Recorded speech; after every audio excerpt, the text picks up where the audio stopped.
আপনি সারা বছর লাঞ্চ করেন, ডিনার করেন, দুপুরের খানা খান, রাতের খানা খান, সকালে ব্রেকফাস্ট নাস্তা করেন, কিন্তু এর কোনোটা ইবাদত হয় না, এর কারণে আপনি সওয়াব পাবেন না।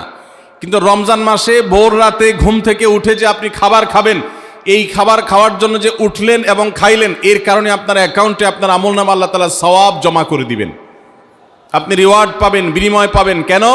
কারণ নবী করিম সাল্লাল্লাহু আলাইহি সাল্লাম বলেছেন, তাসাহহারু ফাইন্না ফিস সাহুরি বারাকাহ।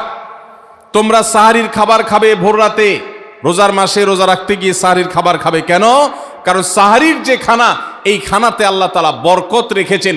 এই খানা খাইলে তার জন্য আমাদের স্পিরিচুয়াল, আধ্যাত্মিক বিভিন্ন রকমের উপকারিতা আল্লাহ তাআলা এর মধ্যে নিহিত রেখেছেন। এর মধ্যে খাদ্য শক্তি আছে, আমাদের এনার্জি হবে শরীরে, রোজা রাখতে সহজ হবে।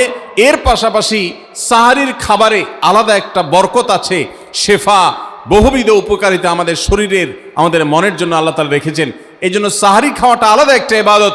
যদি আপনার সন্ধ্যা রাত্রে বেশি খাওয়া হয়ে যায়, সাহারিতে খানা খাওয়ার মতো মুড না থাকে, অন্তত এক ঢোক পানি, একটা খেজুর, সামান্য কিছু খেয়ে হলেও আপনি সাহারি খাবেন এবং তাতে আপনি সওয়াব পাবেন।